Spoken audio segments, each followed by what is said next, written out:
Hello and welcome back to the Hearthstone Global Games. I am joined once again by Lorinda. What an exciting series. That was nuts. That at the very end there, that Freeze Mage game. It's always interesting to see how Freeze Mage or interesting is the right word? It's always something to see the Freeze Mage work out at the end. Lots of long-term calculations there going in. They got that sorted out nicely. It's the solved lethals, isn't it? It's the reason that so many people love playing the deck. It's like you see the ice blocks and the freeze effects all line up. As long as there's nothing getting in the way, no Voodoo Doctor or something crazy like that, then that's lethal in 4 turns. We're going to get there. I love watching it. That is actually a card that turns up. Eater of Secrets, Voodoo Doctor. Right, they are cards we have seen in Quest Rogue. So we are going to have a quick look at the groups in just this game. Sorry, in just a moment. Morgalard, Best Udder EU, Golem Pachalga, and Silent Storm playing for Bulgaria versus Jason Zhao, Omega Zero, Lovely Chuk, and Nightwalk playing for China. Yeah, the 3 of those guys from China are taking on all of Europe at the moment. So what chance have Bulgaria got, Dan? Yeah, well, Bulgaria have been doing a pretty good job so far. Looking at the history of Hearthstone Global Games, at least, we're actually talking to Raven specifically about how well Bulgaria's been doing earlier on today, and he pointed out, he soloed out, I believe it was Morgalard, and said that guy has been just a beast in the Global Games, winning every game that he's played. Right, and mixing it up as well, apparently. Raven was saying that he played Quest Warrior the first 2 weeks, or the first 2 matches, and then the third match, when everyone's going, oh, this Bulgaria team, they don't know what they're doing, he's going to play Quest Warrior. No, he just rips out the Pirates and destroys again.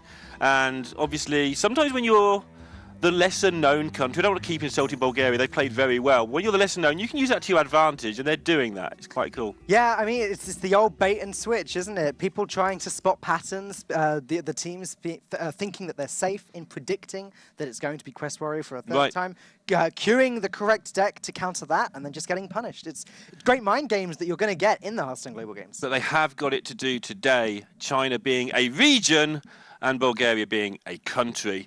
China being probably the biggest region in Hearthstone, getting to play all as one country, which is fair. It's a global game, it's a national competition. But with so many great players over there now emerging, it's going to be tough. It doesn't seem fair, but it's the rules, right? That's the way it works. And Bulgaria, though, they've shown they're just not scared of anybody. They've already beaten Switzerland. They beat Sweden last week as well. So if you're beating Sweden, there's not many teams you're scared of. Here's the group. Sweden, one of the teams that we assume will be the front runner of the competition, as it's basically one of the best Hearthstone teams anyway, Team Alliance.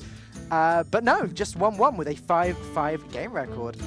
Bulgaria, as you can see up the top, though their game record is 7-6, so it's not like they've been sweeping their opponents. They've actually only got 1 more win than loss in total. Despite having an extra match win, so that does put them in a bit of a spot. Indonesia winning earlier puts them into a nice-looking position. Obviously, I'm always rooting for the APAC teams a bit because I've done quite a lot of casting the APAC stuff, and it's nice to see Indonesia showing that region can definitely contend with the best of them. You love your APAC, don't you, Neil? I do. I love my APAC. I think it's a region that is underrated. I'm not saying I think they're the best region, I just think that people sort of brush them off too easily. There's some very, very solid players out in the APAC region. All right, well, here is the series we have today. The Global Games format is each player assigns themselves 2 decks, so that the 9 decks have been accounted for in total, and then they blind pick they blind pick their deck going into the first game. So Best Udder EU is going to pick Rogue or Warlock. Nightwalk is going to pick Paladin or Warrior. They go through and play the best out of 5, and if it goes to game 5, we play the Ace match, where Morgalard and Nightwalk will be representing their team one more time and playing one of the 3 decks that you can see at the bottom. Yeah, and Nightwalk's an interesting character. We've seen from the Chinese scene, He's interesting. Like, he was playing Aggro Shaman before all the good Aggro Shaman cards were printed. Back in the day when you had to play 9 classes in the Chinese team story, that no one ever knew what to do with Shaman. It was like just this mess of a class that just sort of fell apart when you tried to do it. And he just started playing Aggro Shaman way before Tunnel Trogs and things were things. And it was just the most messy thing. He's not scared. It's good foresight. Right. You could argue that. You could argue it was good foresight. So first up, it's going to be Best Udder EU on the Rogue, Nightwalk on the Paladin. Rogue, we've seen 2 Quest Rogues, 1 Miracle Rogue so far today, I think. Is that that sounds right, yeah. So, I mean, I want to echo what Raven was saying earlier. It just makes sense to me that it's going to be Quest Rogue most of the time. Yeah, and it's a difficult guessing game as well. But when you're going to Paladin and Warrior, yeah, maybe you feel your Rogue is going to get hit by either Pirates or by Murlocs, and maybe you just switch classes, but then you're at the class is Warlock, so Well, yeah, you queue the Warlock with the Rogue because you expect to not ever want to, to play the Warlock. As Raven was saying as well, the Rogue seems to be capable of countering everything. Yeah, it's got its good matchups, it's got its bad matchups, but even the bad matchups are winnable, especially with the Glacial Shards, the Tolvis Stoneshakers, even sometimes Doomsayers. Yeah, there's so many variations of people scramble to find the exact right build of this. Do you feel that Warlock's being underutilised in this tournament? Not in the way that it's good. We know it. I don't think anyone disagrees it's the 9th best class right now. Yeah. But there may be decks you can build that, like, one-drop Zoo or something that just take on the Murlocs and just surprise somebody. It doesn't have to be a good ladder deck. Yeah. It has to be a deck that does one job. What if you pair the Warlock with another deck and then assume your opponents are going to counter the other deck? Right. But have a Warlock that's ready to counter That's sort of what I mean. In this position here, just have an anti-aggro Warlock, which could just be one-drop Zoo, or it could just be a very grindy removal-based deck with Hellfires and God knows what. Just the counter to the counter-counter. Yeah, and just catch them off guard. I think we'll see that more and more as this event goes on. Teams are still scrambling to develop their communications, they're developing their lineups, and trying to find all the nuances of the format. We are approximately, or almost halfway through Phase 1, though. These games are getting very important as we jump in to the start of Bulgaria versus China. And it's Garden Rogue. Is that what we're calling it now? I'm calling it Garden Rogue. Vilespin Slayers, it's got petals, it's got Sherazins, it's got zombie plants, plant bits. You want to sacrifice the word miracle? Only for the ones with the Slayers and the ones that top out at the lower end. If they top out at Giant, I would like to call it Giant Rogue personally, or Miracle Rogue. Okay. Leroy is obviously always going to be Miracle, I think, but Sure. I think this is Garden Rogue. I'll go along with it. All right, Garden Rogue versus Mid-Range Paladin. Just to see all of the China players in the same location. Obviously, a lot of them in the same location anyway right now, so this is no real surprise. Right, this is just some sort of back room where they're prepping together. Absolutely. And terrifying each other with various weapons and adverts for other games. Are they trying to scare each other, or are they trying to intimidate us? I feel like this is specifically for Twitch chat. Yeah, it's just aimed at the casters, I think, this. Oh, the casters. Okay. That is a Hearthstone, whatever they're called, bang sticks? Not bang sticks. Thunder sticks. Yeah, that sounds right. That sounds right. Anyway, so Bulgaria play the Firefly without playing the Quest. We know it's because it isn't a Quest deck. Right. By the way, there's double Naga course. Yeah, but absolutely, China could have considered it was a quest deck, exactly, and the Turn 1 Firefly wouldn't change their mind. Naga Corsair, that implies that it's a much more aggressive rogue. You're right to call it Garden Rogue, I think. I was way off with Miracle. This isn't... Yeah, this is actually not what I thought it was either, though. This is just a meta rogue deck. Well, that's the wrong crab. I'm just going to go out and say that right now. That is the wrong crab for this deck. It's the wrong crab for the situation. There's going to be able to eat some pirates later on, but later on has to arrive. All right, so just going to be tempo rogue of sorts, basically. And China probably have no idea what is going on here. They may still assume it's a bad build of Quest at this point. A bad build? Because of the backstab, right. Because of the backstab, which has come out of most of the builds now, I feel. Yeah. I guess if you're expecting to play against an aggro deck, you could still consider putting it in. It's not really terrible until you see both backstabs, both Fan of Knives, and Moros. But you're right, there's probably an element of confusion. Though Nightwalk doesn't seem too bothered as he just starts to get complete board dominance. Does he, though? He thinks he does, but Eviscerates and all the other nonsense that's about to happen probably just demolishes this board. They need to be careful they're ordering to make sure that Getaway Kodo doesn't take the wrong minion, whichever one that turns out to be. Just look at the faces of the Chinese players. They were like, why is that Naga Corsair and what is happening? I mean, how good was that turn? Right. Naga Corsair, buff up the weapon, summon Patches. It's just a shame. It's, well, with the backstab as well, it's strong enough to deal with the minion. Okay. Great. Just kill all your stuff. Your turn. Yeah, and that board dominance that you were talking about soon got reversed there, which just doesn't happen against Quest Rogue. That said, there's an okay turn here from Nightwalk. He can play the Grimescout Chum into Rockpool Hunter. What do you want the Chum to buff in this situation? Probably the Rockpool Hunter. I want it to buff everything. It's still weak against Naga Corsair, even if it's a 3-4. Yeah, I wonder if you just play the Wicker Flame here, just to buy some time. Okay.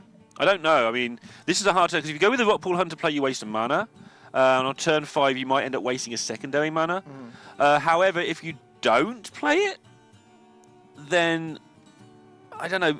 Do you go chum and just try and hit the war leader, and then you're kind of set? If you you play hit that the down, war and leader, next turn you it's Rockpool Hunter and you. That's probably better. Yeah, hit the war leader. It becomes a 4/4. Trades well with the Naga Corsair. Got it. Now let's see if that fits with the rest of Nightwalk's plan. Yeah, because next turn now your 5 mana turn is a lot easier, and you actually challenge the board. Okay, what nonsense are Bulgaria going to pull off the top now? They can just go wide if they want. And if it eviscerates something else, hit the chum with your face and hit face for 6. I saw the crab glowing then and realised it's the wrong target. Still the wrong crab. Still the wrong Don't crab. exactly want to eat up your own 5/4. No, you'd like to have eaten up your own patches, but that did a much better job not being eaten. Best Urda EU is spoiled for choice here. He can go with a Flame Elemental followed by Eviscerate. He could go with Naga Corsair, trade the weapon and the Firefly into the War Leader, and then finish off the chum with his other Naga Corsair. He could just go face with his Naga Corsair. I think we'll see him use the Eviscerate to take down the War Leader. Yeah. They're probably discussing how much they want to play around Consecration, how much they just want to smash people in the face at this point. I quite like face plan here, because even if Consecration comes out, you've still got the Naga Corsair. Right. Just put everything on the board. I guess trade the weapon or the Firefly in, and everything else goes face. Yeah, these 1/2s, if there is no Consecration, and we can see there is not, will also help deal with other troublesome minions that may or may not appear now. Finja. Just too slow, I imagine. It is too slow. Oh, they don't agree with us. Well, I mean, it's too slow. It's still their best move. They could have played Wicker Flame and Hero Power, but that's even slower. I like Finja. They've got a chance to pull back onto the board with this. If they can get a Bluegill Warrior, for example, that would help them. Don't forget one War Leader has gone, and they've got a lot of Murlocs in his deck, so their chance of hitting exactly Bluegill and War Leader is not like it was in the olden days when that's all people played. You might just pull a couple of garbage Murlocs, but you've got to go for it. Do you crab your own deck hand? Given that you've got another Naga Corsair in your hand and the one on the board is holding up your crab, if you don't crab your own deck hand after you've attacked with it, do you ever play the crab in the whole game? Well, he could have just played the crab before the deckhand. Oh no, because the Corsair's the problem. So he's kind of in. He's strangling himself here. So I think he may have to kill his own deckhand. Good spot. Because otherwise he plays the Corsair next turn. It's the same deal. Bosh. And now suddenly, Nightwalk's in trouble. He was in trouble before. He needs to, start by making this trade exactly that. See what pops out. No, neither of these cards are relevant in the slightest. It's got to be Stonehill Defender and Wicker Flame, I guess. Yeah, I'm just staring at numbers and seeing if there's enough to kill people. But Wicker Flame will gain at least 4 health. Yeah. So there's still time here, and this Finja's going to do possibly more work. He's going to have to be dealt with to prevent it if you can't kill them. Nightwalk's fine at the moment. I think even with just the Stonehill Defender, he's put enough on the board. Yeah. Primordial Drake looks like a fantastic pickup right now. Next turn, 10-7's really bad. Does he need to pick up one of these 2 jobs? The problem is if you Primordial, you're doing it after Tyrion, and if you get to Tyrion, you might either be dead or safe anyway. Yeah. Or you Primordial on 8 and Tyrion on 9 for a win condition. So he's just going to play cheap stuff for next turn. I'll take it. So next turn he can go Rat, Rockpool Hunter, and Hero Power. Is there a sap in this deck? Not on the top there wasn't, but Cold Blood seems quite relevant on its own. Finja can now easily be dealt with, which is bad news for Nightwalk. I think they're 2 off lethal. 1 off lethal with the Corsair. Am I right? They've got 3, 4, 5, 10. 10 minion damage on the board. 2 with the weapon with the new Corsair. Plus 4, that's 16. Oh, they've got to get rid of Divine Shield as well, so they're actually 2 off. Right. Yeah. And actually it's more than that because they can't precise kill either, so... Alright. I'll take your word for it. Yeah, it's not lethal and it's not close enough to worry about. So they're just going to tidy up the board, though, and still have plenty of pressure. You were just calculating total numbers. I was trying to calculate the exact I start with total numbers, and if that doesn't get there, then I start worrying about if they can do the exact trades. And you soon find you're 2 off plus other extras as well. Yeah. equality, but no consecration, so... Is the equality on its own playable now? He might have to just play his whole hand. Equality, Dirty Rat, Rockpool Hunter. Yeah, that feels like the right play. You've got Tyrion next turn. Rockpool Hunter will buff up the Vilefin Inquisitor enough to kill the crab without dying. And that's what they're working out now. And they're on 15, so they've got time, and they've got Tyrion next turn. And as we can see, Rat isn't even that bad. Rat Well, I mean, that's never going to be that bad, right? What's the biggest minion in this deck? Well, I guess Leroy might be in this deck, but that still cancels it out. yeah, Leroy would have probably been played last turn and won the game. That would probably be a good play. Probably. It's kind of how numbers work. Yeah, that's probably what they'd have done. 6 is a big number, you know. I don't know, I can't count at high size. Anything over 5 is a big number, because then I have to get my hand out of my pocket and start counting with that. Yeah, they do play the Dirty Rat and the Rockpool Hunter. Next turn is going to be Tyrion. I'm not saying they've turned the corner yet, but they're starting to make headway. Still a long way to go yet. Anything that deals damage here is almost going to bring Udo over Can the they edge. get so many choices? Tarim! That's a lot. But it's not... He hasn't got the mana for the lethal, right? Yeah, it's not good enough right now, is it? Don't think so.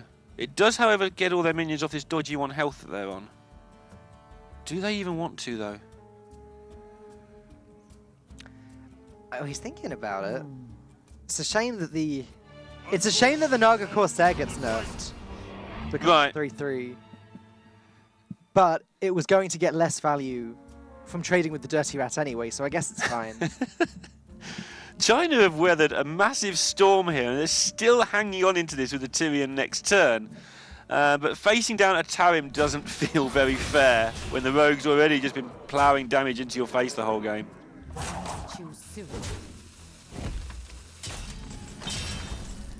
Tyrion is actually just about good enough, I think. Oh no, it's not because of the Cold Blood. Of course, the Cold Blood is not enough, so hero power into a card. That's the Genzo the Shark, by the way. Hopefully Raven's watching. One of his favourite cards in all of Hearthstone. I've been playing Genzo the Shark recently myself, actually. Yeah? It's actually not bad in decks Druid, like I this assume. and in Token Druid. Like, it's... Sometimes it gives you the hand restock you need. 1-0 to Bulgaria, and fair play to them. They're taking on one of the best teams for sure in the competition, and they are not scared to bring something a bit unusual to get the job done with. Yeah. Best Order EU did not need the hand restock from Genzo the Shark. Right? May have been helpful just a little bit later. If the Tyrion was enough to stabilize, then Genzo might have got an attack in and might have, you know, caused the win over time. But as you said, great game for Bulgaria. They're going to be feeling pretty good against China at the moment. Yeah, I mean, if they can take this one down, not only will they be on 3-1, which is a fantastic position to be in, they haven't got to play China again. Right. So Right. it doesn't count double, but it counts more than 1 if you beat China in this group. Yeah, it's a hard group all around, and Bulgaria has shown to be one of the juggernauts of this group. Yeah. China, it doesn't take a genius to realize that China will also be one of the better groups. Yeah, in the game. I mean, you've got Omega Zero, who actually just was at the World Championship top 4, top 12. You've got Jason Zhou, who's top 4 at BlizzCon.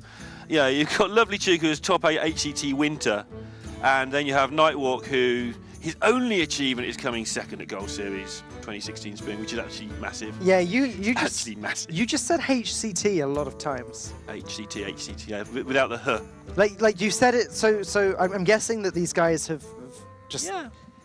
they've got some pretty good achievements Yeah, they really have. for Blizzard events. Yeah, This is a Blizzard event. it sure is. They're pretty good guys for the job then, aren't they? They really are the right guys for the job, and Bulgaria are taking it to them, and with with a tempo rogue, basically. Yeah. But next up, it was Shaman versus Druid, I think? Shaman versus I Druid. saw the Shaman. And I'm running out of ways to say it depends what the Druid is, but Well, it depends which Druid it is, because Jade Druid and Token Druid have opposite matchup. Right. I just gave that speech earlier. People may have just joined. They have opposite matchups. The decks that the Jade Druid's strong against, the Token Druid's weak against, and vice versa. So it makes it, yeah, it is the Druid. It makes it very, very hard for their opponent to know what to expect to play against. just play half of each. Just play And you're good against everything. a half aggro deck, a half control deck. 4 Jade cards, couple It's of fine. one drops. Just draw the aggro cards first, and then start drawing the control cards after. And so the only way they can really work out which druid it might be is by looking at the pairings, which I didn't see because I was too busy talking about the last game. No. But basically, you've got to work around that if the druid is paired with something aggressive, then it's probably not the aggressive druid, and so on. Unless it's a mind game. Unless it's a mind game. All these mini best of ones add up at the end of it. If you take the druid and you convince your opponent somehow that it's the other type of druid and cause them to queue wrong, then you could still win by taking 2 aggressive decks. Or 2 control decks. It's the Jade Druid anyway. Jade Druid against what is now becoming the slightly more standard version of Shaman by the look of it with the Jades, but... You just said Shaman. Yeah, it's rubbing off. I've been talking You've been casting with Raven for too long. I actually naturally say Shaman, and I appease you lovely people in Twitch chat by changing to Shaman, and sometimes it just like slips out. Okay. Okay, that's my excuse, and I'm sticking to it. It's Shaman. Sorry, Raven. Anyway, it's H. So, Bulgaria playing Volcano, which I'm sure you've had some fun with when you are playing your adventures with Bitter Tides. It's one of my favourite and least favourite cards in the expansion. I think it's a great design and everything, but you're right. When you're playing Bitter Tide, you don't feel good when it's used on you. Good hand for Jason Zhao here, though. Innovate Coin Fandral if he wants it on turn 1, though there's nothing in his hand yet that synergizes with it. Yeah, it's actually kind of awkward. You don't really want to get the Fandral out. The Fandral doesn't do that much in this deck anymore, other than it's either a 3-5 with an upside of maybe you get into Nourish on turn 5 or something, or very, very late game you do it to put your Jades in. But you don't want to put the Jades in too early, because actually Jade Idols, that is, they're actually kind of bad pickups early on, oddly enough. Yeah. It's only later on that the Jade Idols become good. But in spite of that, he's gone for it. It's a 3-5, right? That's what it's for. There's no Raven Idol anymore. That's the sad thing. So, yeah, the thing is they're going to get quite a lot of damage in here. Not just damage, but pressure, which means the Shaman might have to react badly. They might have to burn a Hex, because they're going to be scared of something innovating to Nourish, because that's just ridiculous if you get Nourish down. Or even just the Wraths. The Jade Idol they might choose to play anyway, might China, but they might even not go that route. They might just Wild Growth. Right. It's a pretty good... It's just a pretty good position for China to be in, I believe, at this stage. Yeah. Wild Growth now, by the time they've played the Wild Growth, and they've... Well, hopefully, by the time their turn 4 comes up, they'll have something else to play. Be it a Jade Spirit, or a Jade Blossom, or something. This hand is a little bit worrying, but it's not like they're facing a lot of early game pressure just yet anyway. Yeah, Bulgaria have got to work out if they want to Hex this, and they know full well that this deck later on has so many Hex targets. And Jason Joe's decision to just plop this on the board on turn 1 has really, really just forced the hand here. Jason Joe's actually somebody who, playing Harrison, will be handy later. We've seen him playing Dirty Rat on turn 2 a lot in Quest Warrior. Right. He is fearless. In the Gold Series recently, he was fearless, just literally dropping Dirty Rat on 2 against Paladins, against goodness knows what, and just hoping to get away with it. Well, and he won the event, by the way. You can argue it's the play, especially if he won the event. You can argue that it's often the play, especially, obviously, if you've got the removal to deal with anything big that comes out. Right. If you pull out a Tyrion, you're probably not feeling too happy about it. And winning that event, you said all about Blizzard HCT. Yeah. That means he's qualified yet again for the Spring Championships later in the month or early next month. One of those two. I should have checked the dates, and I didn't. Sorry, guys. Though one thing he's probably not happy about is his hand at the moment. His Fandral's been hexed, and he got a 5-drop, not a 4-drop. Harrison Jones actually might not even get any value in this matchup. There may be a Jade Clause. There should be a Jade Clause. Right, it depends if they think they can win the long game. If they think they can win the long game, they might just sit there, like you say, wait for the Jade Clause. I don't think they'll see any value in playing 5-4. Oh, this feels bad. Gaining 1 armor from Earthen Scales. That's not what the card's for. This, to me, shows that they're intending to either draw Nourish next turn, or... Didn't even armor up. Something didn't quite... Yeah, I don't know if they're thinking maybe just playing Harrison for tempo next turn, or if they're just literally doing this in case they get Nourish, because they want to be able to take down totems. And they couldn't decide whether to have a 2-2 to take down the 0-2 totems, or 2 1-1s, which may enable them to take down the 1-1 totem should it come. It's surprising to me to see all 4 guys playing together in that environment and for them to still end up roping and actually missing the hero power. Yeah, it's a as bit different result. to what you were talking about earlier with Switzerland, where in different countries speaking different languages. These guys are in the same room speaking the same language. I guess that's what happens when there's a play that maybe one of them or two of them really disagreed on. They weren't sure about the other scales on the frog, and they really had to argue the case. And by the time they'd agreed on it, there's no time to hero power. Maybe they should have just done that first. That was always happening. Farsight. Into Maelstrom Portal. Not getting the full discount there, though a 0 mana board clear is pretty good. Doesn't kill the frog. It's great because he can combo it with Volcano at some point, just to make sure that it deals all of the damage necessary. And now's the reveal. Is, are they intending to play Harvest? Is this why they played the Earthen Scales? Just to make sure they had enough damage to take down totems with? They have to play it, surely. Thanos hero power just feels so weak here. Right, and this explains the Earthen Scales a little bit now, because they're going to curve 5 and 6. Yeah. Which means that by turn 7, the Earthen Scales were just sat there doing nothing. Or it could have done 3 damage. They don't care about the armor. The weapon destruction isn't actually that relevant, but it's the card draw that Jason Joe has missed out on. And that Jade Lightning, still a pretty strong card, even since Ngoro.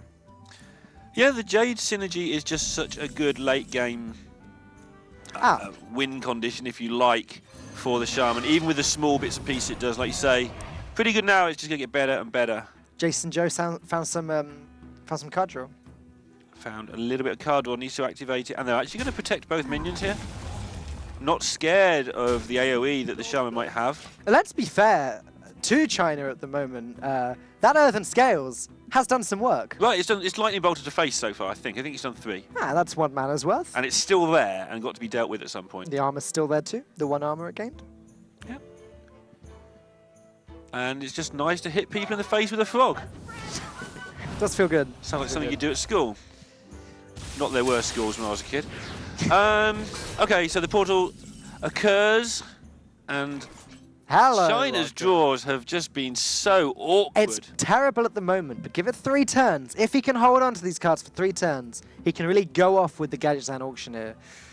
I guess he just... Can he hold on, though? Like, He just makes Thanos this turn. Yeah, Thanos and just hero power go pretty much. They mess around killing the panda and her friends. He could consider playing the Wild Growth if he wants to... If he thinks his chances of drawing something like, I don't know, a Feral Rage next turn for the Auctioneer is the best way to go. But I agree with...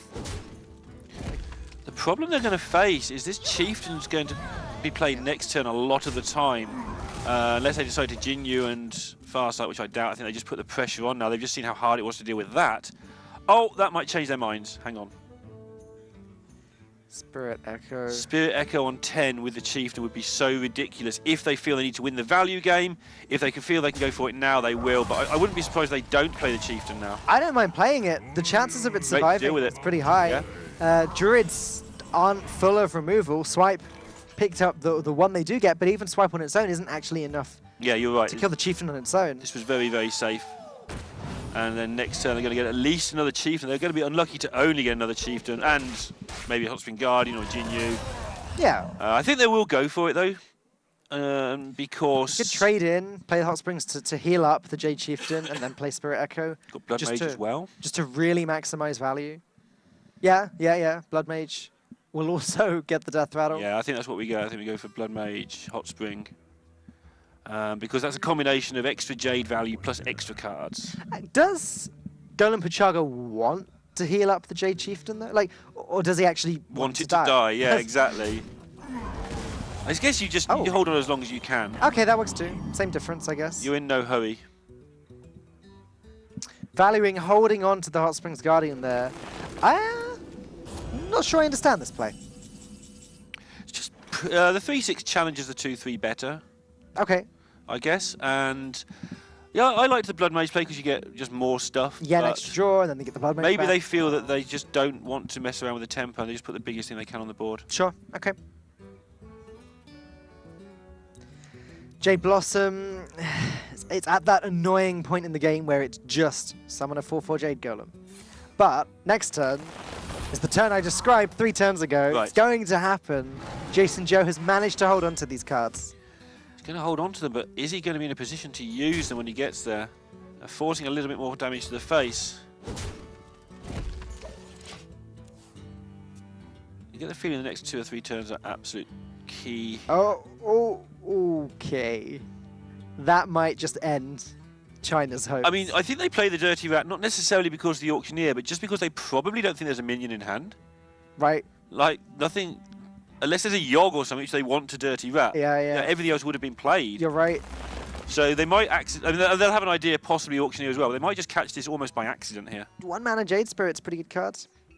That's reasonable in some circles. All right, here we go. 5/5, just going to trade straight into that Gadgetzan Auctioneer. That's a great... Without hesitation. And the dream of playing Auctioneer, Wild Growth, and drawing 4, 5, whatever cards next turn. It's exactly that. It's just a dream. Yeah. Faded memories. Bulgaria just continuing to assert their dominance in the Hearthstone Global Games. Yeah, China have had what looked like a good draw turn into a pretty awful hand, but Bulgaria have seized the opportunity here. They didn't mess around, they put loads of power on the board and setting up a chance to just take this down really quickly. They haven't quite got there yet though, and yeah, Jason Joe's just laughing at how horrible this has gone. Naturalize. Yeah, I forgot to mention that. I should have pointed that out. He has been playing Naturalize in his Druid deck for some time now. Has he been playing Yogg-Saron? I know a lot of people have been. No, if I'm honest. I know a lot of people have been, and it seems as though it's his only out here. Yeah, I can't remember. I wouldn't like to guess. I'm not going to guess. I should know and I don't. But yeah, he's been playing Naturalize. He's played it in Gold Series. I think he's been playing it in China vs EU as well. Okay. Strange choice, but the view being sometimes you just need to get one thing out of the way and kill your opponent. You haven't got mulch anymore, so it's a natural sort of thing. Natural, yeah. hey. Yeah, but I don't think the play is Volcano this turn. I mean, the hand of Bulgaria is actually awful right now for this particular matchup. It's just that it doesn't really matter. He can improve it by trading in the Jade Chieftain and then just adding that to his hand and playing that again. Yeah, he really could. I don't think you do though. I think you just keep that for emergencies. I agree. And I think you trade in the Blood Mage and just draw here. See if you can pick up something a bit more useful. There's just no need to waste your comeback, I guess. Like if your board gets destroyed, having Jade Golem back in your hand, having Jade Chieftain back in your hand is your comeback mechanic. Jason Joe's next golem is going to be 5, I believe, so keeping the spell damage isn't particularly useful either. But they're happy not to waste any of these stats on the board at all. Right. Just going to keep going and hitting face and hope he gets the job done, which is absolutely fine. Well, don't know what China need to pick up here, but it starts with Naturalize. It starts with Yogg. That's into Innovate. That into Innovate, swipe. I know it starts with N. There's the swipe. Easy game. The other swipe has already been used, so this is kind of it when it comes to board clears, unless Jason Joe has a Primordial Drake, which he probably does have at least one in his deck, I imagine. And that wasn't even a bad series of events for them. They're still in such trouble here, yeah. There's Yogg. There you go. I'm so glad someone drew it because it's been starting to sound like I've been memeing every time I mentioned it. Yogg's definitely played in Druid. There was a Yogg played last week as well. 20-25% of the time, I feel. Because Druid just has no way of coming back. When you see the Naturalize, it feeds the Yogg better, but also you're less likely to need the Yogg because Naturalize kills the big thing. And it very much is the going to be a last-ditch effort. Well, here cast comes a Yogg-Saron. random spell for each spell you've cast this game so far. Until it dies. Until it dies. Just a little caveat there at the end of the Devolve. Going to get rid of the Spirit Echoes. And he's dead.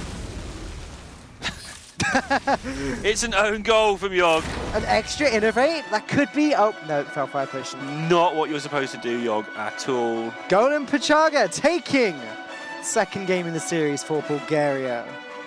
2-0. Now, Bulgaria one game away from almost securing themselves a top 24 spot. Right. Top 24? Top half? The end of... Out of Group 1. Let's say that. Out of Phase 1. No, let's say top 24. Okay. Okay. Let's say that. Sure. But the same point either way. They pretty much need to win one game of Hearthstone to almost guarantee... is it guaranteed? It's not guaranteed a 3 wins. It's not guaranteed, almost but you're in a good spot. if you go to 3 wins. Again, especially as you've beaten China and Sweden already. Yeah. I can't remember who their last match will be, but beating 2 of the big names in the group puts you in such a good spot, obviously. They've also beaten Switzerland. Yes, they have. That's my yeah. And they lost to Indonesia, so they've got to play the other team in the group, who I will sneakily look at is Brazil. Right. It'll be their last game, who aren't the best team in the group, so And good spot. worst thing for China is here's the man we were talking about earlier, Morgalad, here to just add another notch to his list of players that he's wiped out of the global games. But it's up against Lovely Chook, and Lovely Chook is insanely good at Hearthstone. But, I mean, I'll read off his achievements in a bit, but he's won multiple Gold Series top 8s, and he won one of them. But when he played in Team Story, he was bad. His team came bottom of the division, and the teamwork didn't seem to be there. This is going back 18 months, but I'm just clutching at straws a long time to ago. generate something. But he's a very, very good Hearthstone player now, and he came from the depths right back up to the top of the game every time there's been a Gold Series. Weird things can happen in these team events. Like, for example, Alliance in the Trinity series weren't as good as a lot of people expected them to be. They're only 1-1 so far in the global games. Maybe, or Team Sweden, sorry, are only 1-1 so far in the global games. Hopefully they'll push themselves forward. But as we've seen, it's not an easy group. No, it's not. And again, Bulgaria, Sotel's made a point a few times about these teams that we weren't expecting to be particularly good, Turkey being one of them. Not sure which of these teams were going to have some hidden stars. And, you know, Bulgaria definitely turning out to be one. As you just mentioned, and as Ravens mentioned, Morgalad, one of the players that has sort of risen out. You know, if you look at the stats, Morgalad's fine. We've seen Morgalad, he's a guy we've seen around. But he's one of the guys who's really making a name for himself in this event. And he'll make a massive name for himself if he can win this game here. Yeah. So we believe, if our records and our conversations with Raven have been accurate, we believe he, as an individual, is 3-0 so far in the global games. Quest Warrior, Pirate Warrior. Today, he's not playing Warrior. He's playing Paladin. It won't be Quest Paladin. It won't be Quest Paladin. It might be Quest Paladin. Don't be Quest Paladin. Please! It's possible. It's within the realms of... No, it's probably not. The last Kaleidosaur. I don't know why they call it that. It's just the last Kaleidosaur. I don't think it lasted very long. I've never seen it played once. Not even on day one. I've played it. You played it? I've played everything. I'm crazy boy. Okay, it's just aggro Murlocs. That's Quest all. Rogue. Now, this is one of those matchups where I think the Quest Rogue is weak. Particularly weak. Yep, depending on the build to some degree. Yeah. This is not what you want to see as Quest Rogue at all. If you've got shards, then it helps a bit. Maybe you've got a Doomsayer, but that would be a different build. That helps a bit. There are ways of buying yourself some time, but they've got a good hand. Oh my But goodness. so have Bulgaria. Oh my goodness. One drop into War Leader, or Rock Pool Hunter into War Leader. This, oh my goodness. And the problem with this hand where you keep Shadow Step Brewmaster is it looks fine, but you're really hoping to pick up a 1-drop by turn 2, and if you don't, suddenly this good hand just turns into a multi-mess. How does Lovely Chook keep up with this? He picks up Preparation. If he draws Vanish next turn, that actually could be... It's also really good against aggro with the quest Preparation. I've heard players saying they keep Preparation in their opening hand against aggro just because one of your chances is just to go turn 5, quest into hit you with stuff because you get the extra spare mana, or turn 6. I agree with that, yeah. I don't know how he keeps up with this hand from Bulgaria, though. It just has to be said. This is one of the better hands you can get, I think, with this deck. Yeah, they're spoiled for choice. It's not an easy turn. Just calling War Leader to War Leader is how it looks at first glance. He thinks it is an easy turn. Yeah. Turns out they're just smashing your opponent for 3, followed by, I don't even know how much the next turn is. Lovely Chook is actually ready to complete the quest. He has the tools he needs. He can just bounce back the Novice Engineer, play it again next turn, bounce it back again next turn, and then play it, prep out the quest on turn 5. So he will complete it on turn 5, but it's going to be too late by the looks of things now. Okay, so let's do the numbers here. War Leader next turn hit you for 10. Then China kind of do nothing apart from complete the quest, and they're on 17. Yeah, I'm going with your line. They don't even complete the quest next turn. Yeah, that's what I mean. They set it up. Yeah. And then turn 5 they complete and use. And use it's it, just too late because they've taken 10 twice plus Consecration plus buffs from... Oh, Morgalad not actually going for the second War Leader here. That's interesting.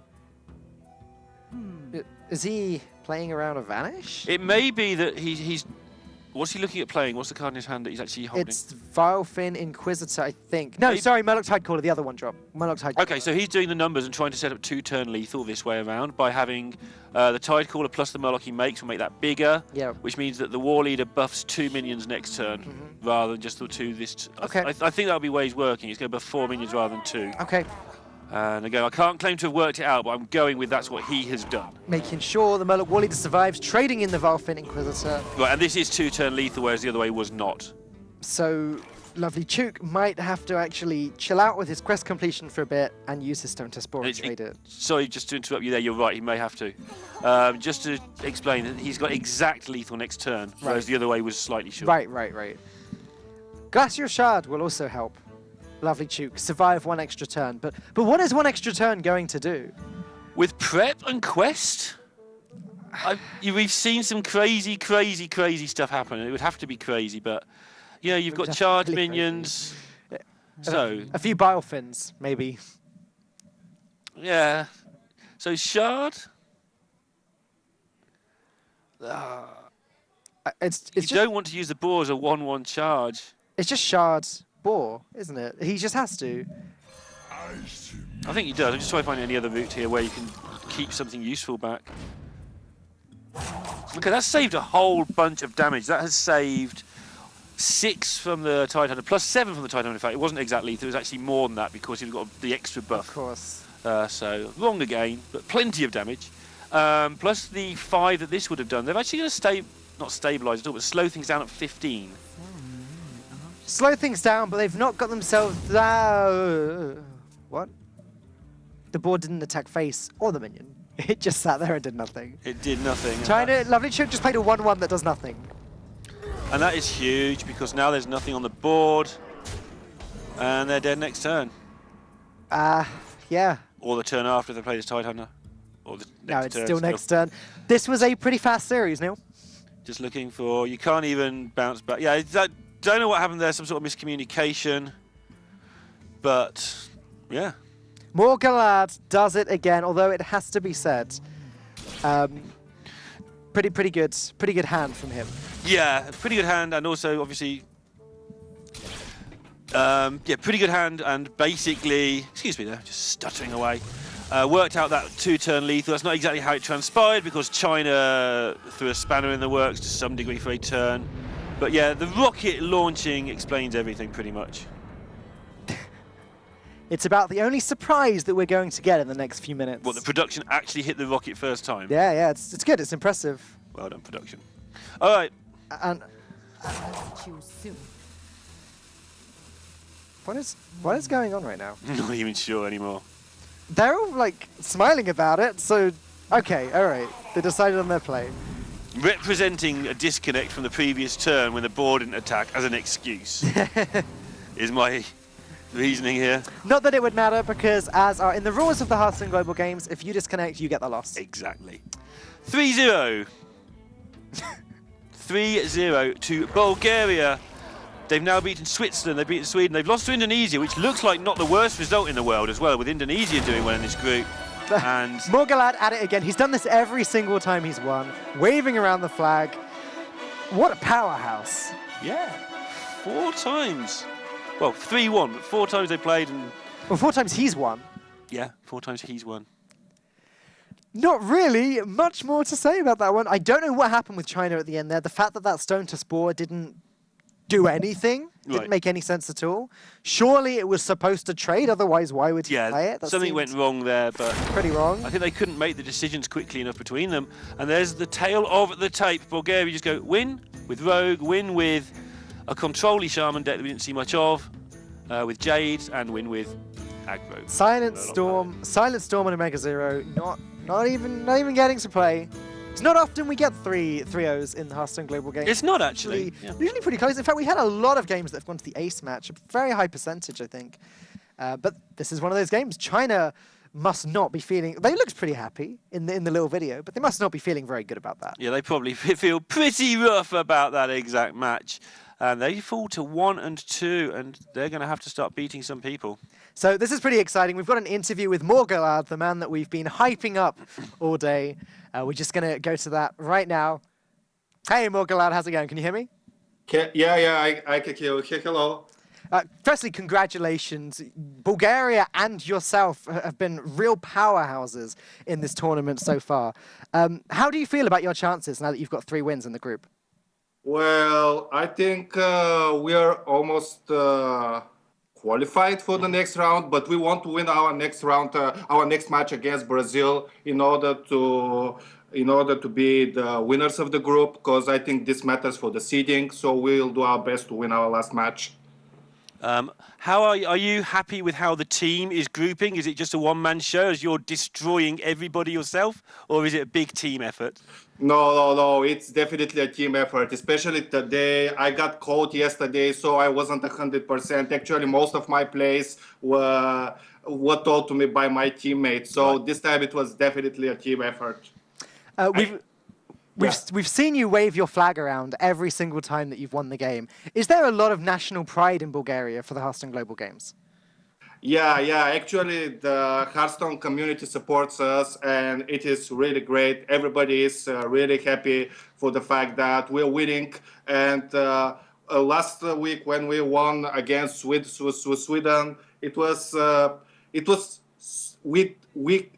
nobody believed we could win against one of the team that was supposed to win the whole thing. And now against China, it is the same. Actually, I'm so ecstatic, and we are really emotional, everybody here in Bulgaria. That is great to hear. Congratulations, Morgalad, and congratulations to your whole team. Thank you so much for your time. Thank you. Wow, awesome. Hearing that they're emotional is actually gives me such a warm feeling. I must admit, it's great to see. I'm excited for them when I see interviews like that, as how much it actually means to some of the mid-range teams who are showing that their country can go through. You could hear it in his voice, yeah. and they, like he said, they've probably pretty much qualified already. So I see good things in Bulgaria's future for Hearthstone. And look at what's happened in this group. Bulgaria and Indonesia both getting positive records. 10-6. 10-6 is nice now. We were saying at the start it wasn't so great, but that's made a big difference. Sweden and China, and obviously Brazil and Switzerland as well, but Sweden and China, big stories here. Only 3 of these can go through. Bulgaria are right on the cusp of going through. Indonesia putting on the pressure. It may be that one or even both of Sweden and China don't go through. It's going to be really hard between Sweden, Brazil and China. Switzerland still have a chance, but they've got a lot of work to do, having pretty much to win their next 3 games at least, if they want any chance of getting through. Yeah, it's going to be very, very tough group. It's good now we're into this middle stage of the event to see how all these groups are starting to really take shape. And in some cases, some of the teams only have 1 match left, and we can see how they're going to do. All right, well, we'll go back and check out this game. Rogue versus Paladin. Tyrion just putting a bit of a wall there. Not any rogue, by the way. Genzo the Shark Rogue. Genzo the Shark Tempo Face Pirate Rogue. Pick a name, pick 2 of those words and put them with Rogue at the end, and that's what we had here. Best.EU was saying in that game, we don't need the right crab. It doesn't matter what cards we'll play any old crab. We just always win. And very nice. This game was a little bit of a... Oh, and there's Yogg. A non-squash. A squash because Jason Joe just never picked up anything to do on curve other than the first couple of turns. And Yogg just ended up suiciding. Yes, suicide Yogg. Just own goal it from looked Yogg. Okay for a moment there. The Devolve got rid of the Spirit Echoes, and then the extra Innovate was added to the hand by Shadow Visions. But... And then this well worked out. It didn't play the War Leader on turn 3. Instead, just choosing to make a slightly wider board, made sure the job got done a little bit more safely. And he said in an interview there that his teammates were actually pretty much calling the plays for him. And he did take quite a while over some of those, so I entirely believe that. Yeah. And there's nothing wrong with that. That's the direction that we've gone with the Hearthstone Global Games. It's completely a team-based thing. Communication is key. And clearly, if he was able to make the plays that his teammates were telling him each time, clearly Bulgaria's communication is on top form. Yeah, Bulgaria topping the group there. All right, well, we are going to cut to a very short break and be back in just a moment with Poland versus Vietnam. Don't go anywhere.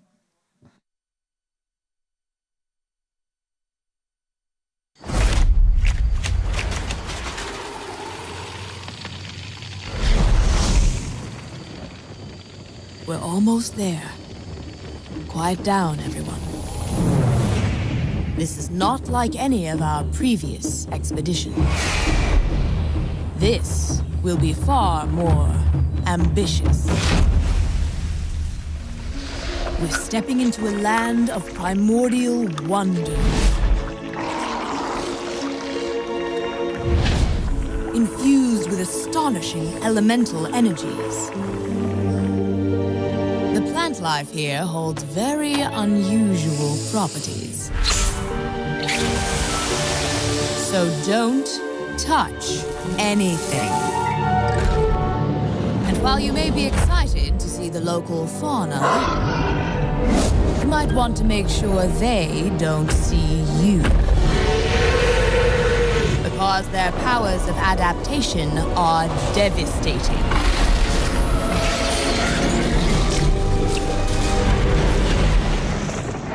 Make no mistake, we will be tested at every turn. But if we stay on our guard, we might just survive. Now then, are you ready? Then let's journey into Ongoro Crater.